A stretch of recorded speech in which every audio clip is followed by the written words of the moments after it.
So first off, you're having a pretty good time right now. If you could just talk about the honor first, what Coach was just mentioning, and we'll also talk about the big win for you guys. But just to be honored, how good does that feel for you? It feels great. I'm really honored to make the All-WIRA Athlete All-Star, I guess, team.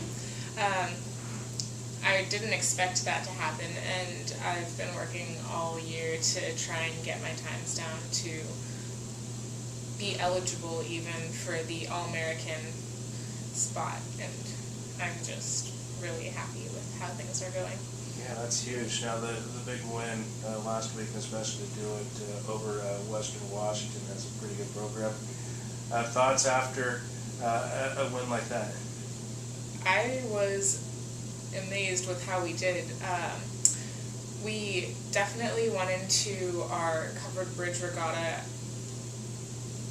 heavily trained. The whole entire week we didn't back off really for training, and so coming in and having kind of fresh slate and knowing that we weren't tired or fatigued at all, really, that and the motivation that we've had all season really brought us up to get that #1 spot. So yeah, so obviously feeling good entering this week on Saturday's regatta, and a place where you guys have been before, familiar with.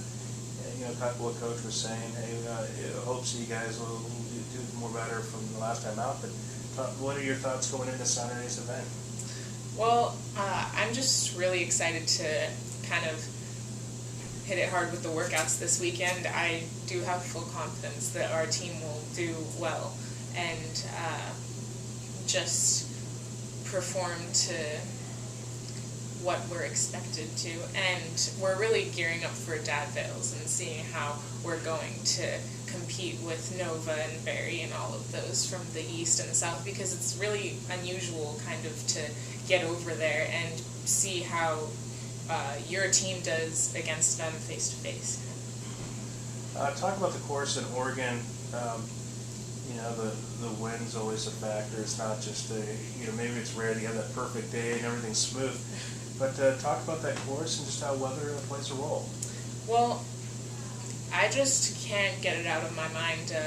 Last year, the weather was so bad that boats were getting swamped and the wind was just crazy. And so every single time we go back, we're really preparing for the worst. And it's definitely a little bit of a different course because people are a little bit staggered at the start. So you really know how things are going right when you hit maybe the 1,000 to the 500 meters to go, which is a little different from other courses.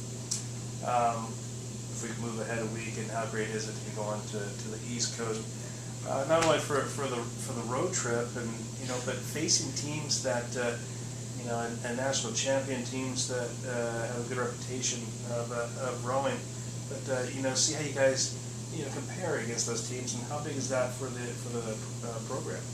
It's really big. It gives us a good view on how nationals might go if we end up getting over there, which seems kind of likely.